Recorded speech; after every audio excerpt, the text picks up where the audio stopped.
Los Angeles, the entertainment capital of the world, a city where dreams are made and broken every single day. But this isn't a story about movies. This is a story about food. For decades, Los Angeles was America's most exciting dining destination. Cheaper rents than New York.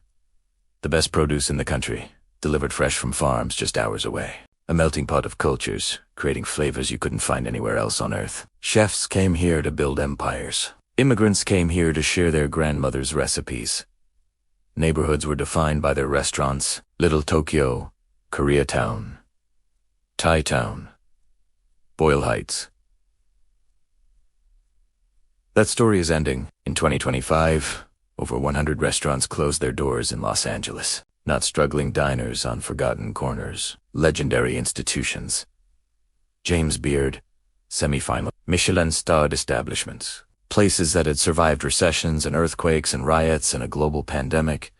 They couldn't survive this year. Kohl's, the 117-year-old downtown landmark that claims to have invented the French dip sandwich, closing in January 2026.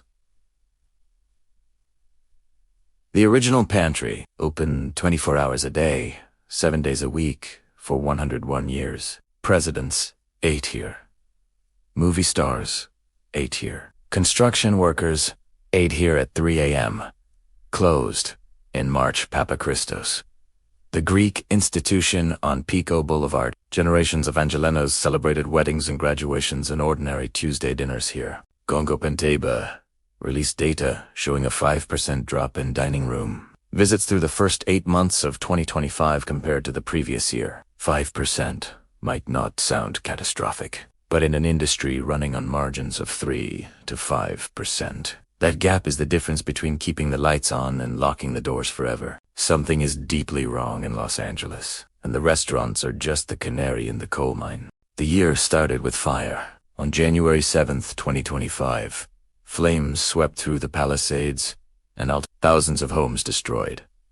Entire neighborhoods erased from the map. The smoke hung over the city for weeks. Restaurants, miles from the burn zones, saw their business evaporate overnight. Nobody wanted to go out. Nobody wanted to celebrate. The city was in mourning. Some restaurants burned to the ground. The Real Inn, a Malibu seafood institution since 1986, destroyed. Modo Mio, a beloved Pacific Palisades Italian spot, gone. Chalada Thai beach cuisine, where generations of families ate pad thai while watching the sunset, reduced to ash. The survivors faced a different kind of destruction. Wes Avila, founder of Grilla Tacos and one of LA's most celebrated chefs, watched his sales collapse. In the weeks after the fires, he petitioned City Hall to launch a campaign encouraging residents to support local restaurants. The response was silence. Insurance costs, already crushing, began to skyrocket. Some restaurants saw their premiums triple. Others couldn't get coverage at all. Insurers were fleeing California, leaving business owners with impossible choices. AOC, Brentwood, the wine bar operated by celebrated chef Suzanne Goin and her partner Caroline Stein, announced its closure in the summer. They had operated in that space for 16 years. First as Tavern, then as AOC. The fires were the final blow, but the fires were only the beginning. By summer, a new crisis arrived. Immigration and customs enforcement agents began conducting raids across Los Angeles. The Latino communities that form the backbone of the restaurant industry. The line cooks, the dishwashers, the prep cooks, the busboys were terrified. People stopped going out, not just undocumented immigrants. Their families, their friends, their neighbors. Entire communities retreated behind closed doors. Craig Walker owns La Coupe, a fried chicken shop on Melrose Hill that went viral on social media. He built his business on international tourists who saw his videos online and flew to Los Angeles just to taste his food. In 2025, those visits dropped to a trickle. Every time I'm traveling to other cities, New York, Mexico City, Tokyo, I'm jealous, said Chef Alejandro Marin. It's not right. How we're existing here. There's something deeply wrong.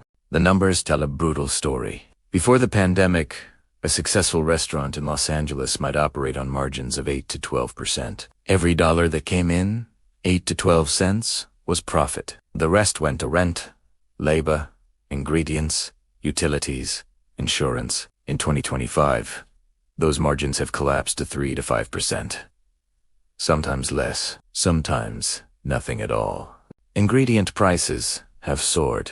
The avocados that once cost $1 now cost $2. The beef that costs $5 a pound now costs $8. The cooking oil, the flour, the eggs. Everything costs more than it did a year ago, and more than it did the year before that. Labor costs have risen too. California's minimum wage increases, while beneficial for workers, have squeezed operators who were already struggling. A restaurant that employed 20 people 5 years ago now employs 15, with each person doing more work for wages that still aren't enough to afford rent in this city. And then there's the rent itself. Commercial landlords, facing their own pressures from empty office buildings and declining property values, have refused to lower rents for restaurant tenants. The math simply doesn't work anymore. Dina Samson co-owns Rosso Blu, an Italian restaurant in downtown Los Angeles. She's also a co-founder of the city's Independent Hospitality Coalition, an advocacy group fighting for restaurant survival. Her assessment is bleak. You need to feel safe to dine out, she says. We talk to friends operating in other cities, and they aren't having these problems. Crime, homelessness, the visible decay of public spaces. These aren't just political talking points. They re-existential threats to businesses that depend on people feeling comfortable enough to leave their homes and spend money. Downtown Los Angeles, once the epicenter of the city's restaurant renaissance, has been hit hardest. The office workers who filled lunch counters and happy hours have vanished. Remote work emptied the towers. The towers emptied the restaurants. Verve Coffee Roasters, a beloved chain that had operated in the Grand Central Market since 2015, closed its Spring Street location in June. The reason was simple. Changing downtown made it unsustainable. The closures read like an obituary for the city's culinary soul. Shibumi, a Michelin-starred Japanese restaurant that opened in 2017 to widespread acclaim, named a James Beard Best New Restaurant. Chef David Schlosser created dishes of extraordinary refinement in a downtown space that felt transported from Kyoto. Closed in July. Here's looking at you. Lianta's, boundary-pushing restaurant on Koreatown's busiest strip. Another James Beard a place where Filipino flavors met French technique, where every dish told a story. Closed in June. Rosalind. Ricardo Zaret's love letter to Peruvian cuisine. The chef had already closed multiple acclaimed restaurants in Los Angeles. Rosalind was supposed to be different. It wasn't. Mother Tongue. Michael Mina's exploration of global flavors, backed by one of the most successful restaurant groups in America, still couldn't make it work. Guerrilla Tacos, where Sevilla started selling tacos from a cart, built it into a brick-and-mortar empire, became one of the most celebrated chefs in the city. Closed. The Den on Sunset, 16 years on the Sunset Strip. A neighborhood institution where people celebrated birthdays and broke up with lovers and nursed hangovers on Sunday mornings. Gone Chin Chin. 40 years of serving Chinese food in West Hollywood, a celebrity favorite. A place where first dates became marriages. The owners launched a GoFundMe campaign to try to survive. It wasn't enough. Helms Bakery. Chef Sang Yoon revived the iconic Culver City landmark in late 2024. By December 2025, he announced it would close. Less than a year of operation. The forces that we don't control might be bigger than the ones we control, Yoon said. With very few exceptions, there's few people doing okay. There's kind of a malaise in town. It feels like LA really lost a couple steps. Lost a couple steps. That might be the understatement of the decade. Some closures hit harder than others. The original Pantry opened in 1924. 101 years of continuous operation. The restaurant never closed. Not for a single minute. Through the Depression, through World War II, through the Watts riots and the Rodney King uprising and the Northridge earthquake, the doors stayed open. The griddle stayed hot. The coffee kept pouring. Richard Riordan, the former mayor of Los Angeles, bought the Pantry in 1979.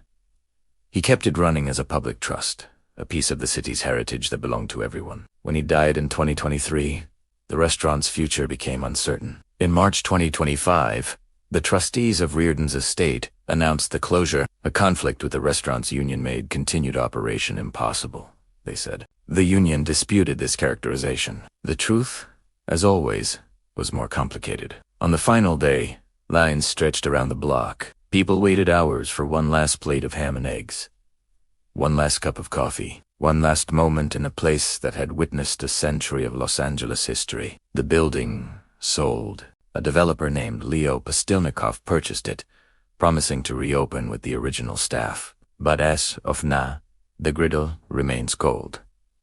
Coles told a similar story. The downtown bar and restaurant, established in 1908, claims to have invented the French dip sandwich. Philippes, just a few blocks away, makes the same claim. The rivalry is part of Los Angeles folklore, said Moses Boat Coles in 2008, spending $2 million to restore it to its original glory. The mahogany bar, the penny tile floors, the secret speakeasy, hidden in the back, accessed through an unmarked door. For years, it thrived. Then the pandemic. Then the empty office towers. Then the fires. Then the raids. Then the curfews imposed during summer protests. It's just been a tough environment of rising costs, rising restrictions on our business, and at the same time, flagging demand, Moses explained. We were shut down for a whole week with a curfew enforced by the city. Coles will serve its last French dip in January 2026. Another century of history erased. Hollywood used to be the engine that powered Los Angeles restaurants. Production crews needed catering, writers needed coffee shops for meetings, actors needed places to see and be seen. Executives needed expense account dinners. The entertainment industry pumped billions of dollars into the local economy, and much of that money flowed through restaurants. That engine is sputtering. The writers' strike of 2023 lasted 148 days. The actors' strike lasted 118 days. Together, they brought Hollywood production to a standstill for most of the year. The ripple effects devastated restaurants that depended on industry clientele, but the strikes ended. Production was supposed to resume. The money was supposed to start flowing again. It didn't. Not like before. Streaming services, facing their own financial pressures, cut back on original programming. Studios consolidated, projects were canceled. The golden age of peak TV, when every platform was spending billions on content, came to an abrupt end. The production crews who used to fill lunch counters in Burbank and Culver City are now unemployed or working reduced schedules. The writers who used to take meetings in Silver Lake coffee shops are struggling to find assignments. The executives who once expensed lavish dinners now work from home. Chef Sang-yoon noticed the change. Late night is gone, he said. People are closing earlier. It just doesn't feel right. And it's probably the weirdest it's felt in my whole life. The restaurants that survived by serving the industry are now fighting for survival themselves. Some have pivoted, chasing the residential customers who work from home. Others have simply given up. Jot Kandi, president of the California Restaurant Association, calls it kaleidoscopic. Every potential issue is conspiring against the restaurant industry. The industry is really in a very volatile position. Every potential issue, all at once, with no end in sight. The human cost is measured in dreams. Elisa Reynolds opened My 2 Cents in Los Angeles 12 years ago, a small spot serving Southern soul food. Turkey burgers, peach cobbler, lemon cake, the kind of cooking that makes people feel like they're sitting at their grandmother's table. For 12 years, Reynolds built her business one customer at a time. Regulars who came every week. Families who celebrated milestones. Strangers who became friends over plates of comfort food. In July 2025, she announced the closure of her dine-in operation. The restaurant would transition to catering only. The tables where all those memories were made would sit empty. She didn't explain why in detail. She didn't need to. Everyone in the industry understood. The Elf Cafe operated in Echo Park for 19 years, nearly 2 decades of serving the neighborhood. A cozy spot with an extensive wine list and dishes that made people feel sophisticated without feeling pretentious. In June, they announced their closure with a simple social media post. No explanation. Hust.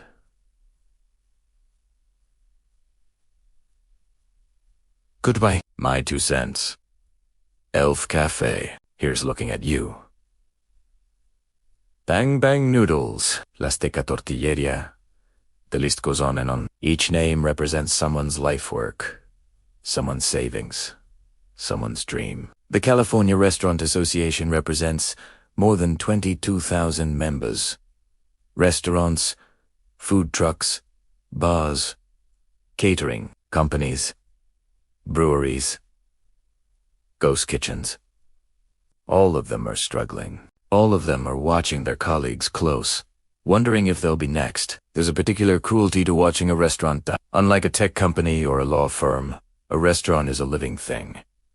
It has a personality, a smell, a sound. The way the light falls through the windows at golden hour, the booth where you had your first date, the bartender who remembered your name. When a restaurant closes, all of that disappears. The space becomes something else. A bank, a pharmacy, a chain store. The memories remain only in the minds of those who were there, and slowly, even the memories fade. Is there any hope? Some restaurant owners are adapting, pivoting to delivery, cutting staff, reducing hours, shrinking menus, doing whatever it takes to survive another month, another quarter, another year. Some are leaving Los Angeles entirely, moving to cities with lower costs, less regulation, more stability. Austin, Nashville, Phoenix, Miami. Places where the math still works. Some are just holding on, hoping that something will change. That tourists will return. That production will ramp up. That insurance costs will stabilize. That the city will remember how to feel safe again. The California Restaurant Association is lobbying for relief. Tax breaks, regulatory reform, anything that might give operators room to breathe. But legislative solutions take time, and restaurants are closing now. The city government has offered little help. Mayor Karen Bass has focused on homelessness, housing, public safety. Important priorities. But the restaurants that make Los Angeles a livable, lovable city are dying while officials focus elsewhere. Some closures have happy endings.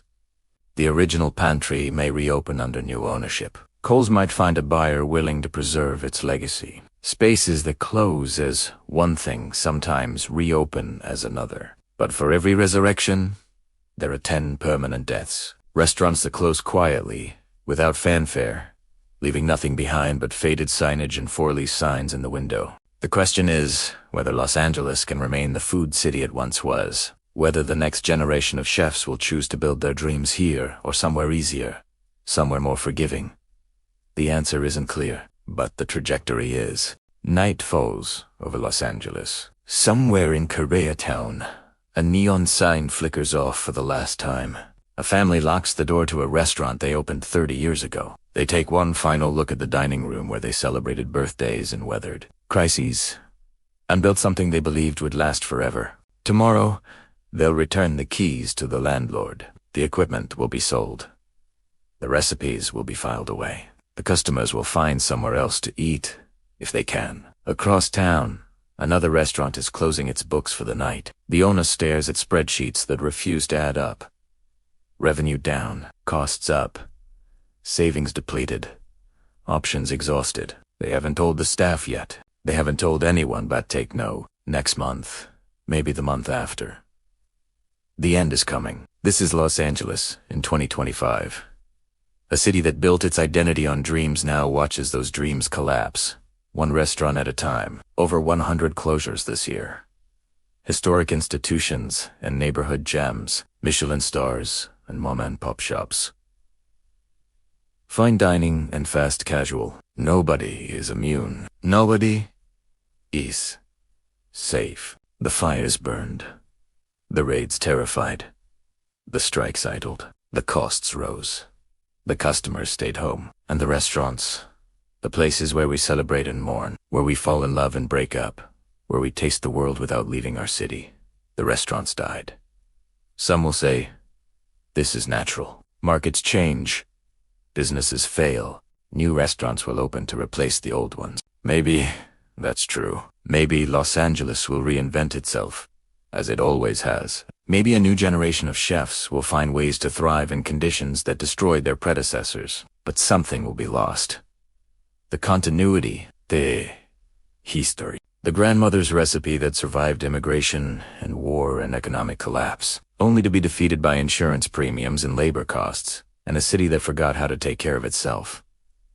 Coles served French dips for 117 years. The original Pantry served eggs for 101 years. Chin Chin served Chinese food for 40 years. Papa Christos served Greek food for generations. Gone.